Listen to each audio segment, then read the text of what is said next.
Сегодня мы отправились в сторону Титары. Это самая дальняя поездка нашей летней экспедиционной школы. Прибыли на носорожье место.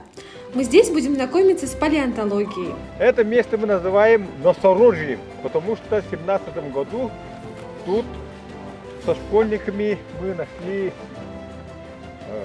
бедренную кость этого носорога.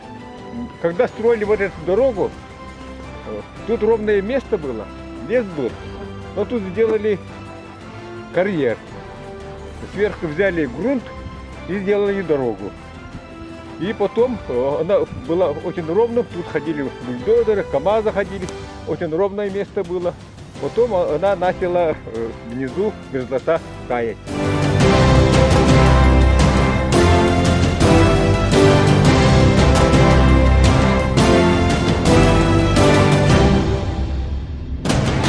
Это образование называется Балджара.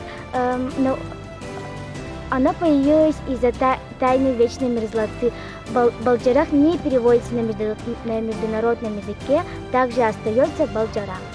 Именно на Балджарахах, по-другому на мерзлотных бугорках, находят самые древние кости. Не зря краевед Прокопий Романович приводит сюда детей в 3-й год. В 2017 году около речки Улахан-Кетемян нашли фрагмент ископаемой кости шерстистого носорога, пролежавшего 50 тысяч лет.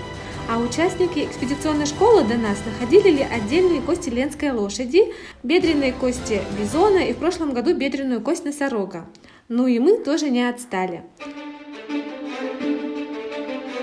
Вот эта большая кость, видите? Это уже больше, чем этот бизон. Возможно, это у нас носорог, потому что в той части всегда находят кости носорога. Прекрасная находка.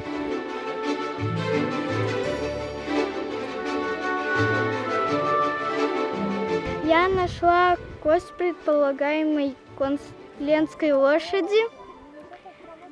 Это кажется копыта. Мы нашли большую кость. Предполагаем, что это кость носорога.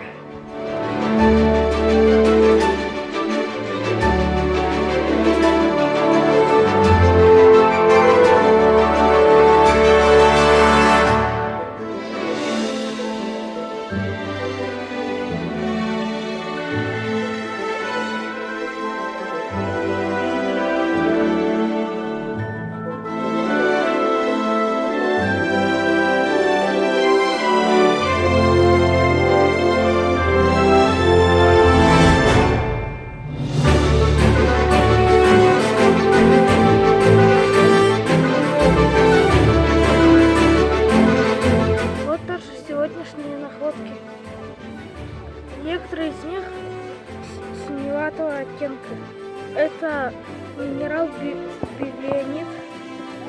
Он возникает при окиси железа.